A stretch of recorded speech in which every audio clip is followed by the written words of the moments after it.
Alhamdulillahi Rabbil Alameen. As-salatu was-salam ala Rasulullah wa ala ahlihi wa sahbihi ajma'in. Qala subhanahu wa ta'ala fil Qur'an al-Majid. A'udhu billahi minash shaytanir rajim. Bismillahir rahmanir rahim. وَاضْرِبْ لَهُمْ مَثَلًا أَصْحَابَ الْقَرْيَةِ إِذْ جَاءَهَا الْمُرْسَلُونَ إذ أرسلنا إليهم اثنين فكذبوهما فعززنا بثالث فقالوا إنا إليكم مرسلون. أشهد أن لا إله إلا الله.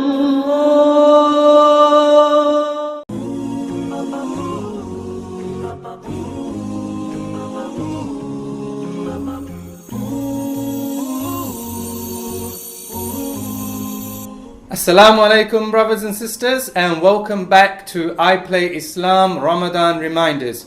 Today we're going to cover Juz 23, which contains one of the most famous surahs in it. It's a surah which is memorized by many of us, and it's the surah which most imams leading Taraweeh fear the most. Why? Because everybody in the front row is just waiting to correct them as soon as they make a mistake. As you probably know by now, I'm talking about Surah Yasin. Although Surah Yasin starts in Juz 22, the most of it is in Juz 23. Allah subhanahu wa ta'ala tells us of a story in Surah Yasin. And the story is about a people of a particular town. And to summarize the story, Allah subhanahu wa ta'ala tells us that He sends two messengers there to begin with. And then He sends a third. And it's not important for us to understand what He means by messengers, but what's important is for us to understand that He sent these three messengers to deliver a message, to bring the people back to the worship of Allah subhanahu wa ta'ala. So these messengers were discussing with the people of the city and giving them the da'wah of Islam. The people of the city rejected these messengers. They didn't believe in their message, they called them liars, and they made false accusations against them. The messengers were steadfast and they continued to give their da'wah, reminding people that if they obey Allah subhanahu wa ta'ala, then that would lead to success in this life and in the akhirah. And if they disobeyed Allah subhanahu wa ta'ala, then that would lead to the punishment in the akhirah. The people continued to reject the messengers and threatened to kill them. At this point, Allah subhanahu wa ta'ala informs us, وَجَاءَ مِنْ أَقْصَى الْمَدِينَةِ رَجُلٌ يَسْعَى قال يا قوم اتبعوا المرسلين. And there came from the farthest end of the city a man running. He said, my people, follow the messengers. This man came to his people to advise them that the messengers were indeed speaking the truth. He tried to explain to his people that they came from Allah subhanahu wa ta'ala and that they will return to Allah subhanahu wa ta'ala. He tried to show his people that they were involved in false practices, but his people rejected him. Not only did they reject him, they killed him. And some narrations talk about the horrific manner in which he was killed.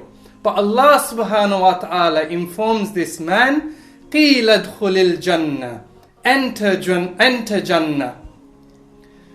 So this man, we know that after this struggle and the consequences that he faced at the hands of his people, how did he feel towards his people? Was he angry towards them? Did he feel any spite towards them? No. In the subsequent verses, it talks about, he asked, if only my people knew. If only my people knew how my Lord has forgiven me and has honored me and allowed me to enter Jannah. This is the kind of response that this man had towards his people. Subhanallah, no ill feelings. Rather, if only they could see how he was rewarded, then maybe they would also follow.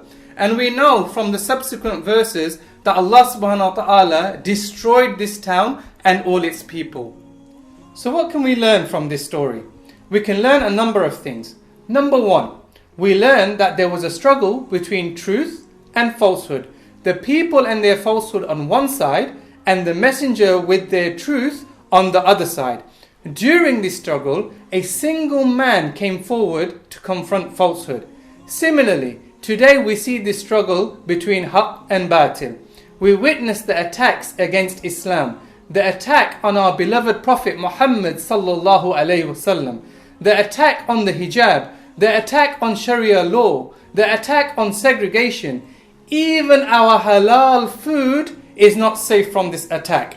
Like the man in the story, we also need to stand up against these falsehood. We need to intellectually challenge those who want to change Allah's deen. Number 2, we need to be firm in the struggle against falsehood.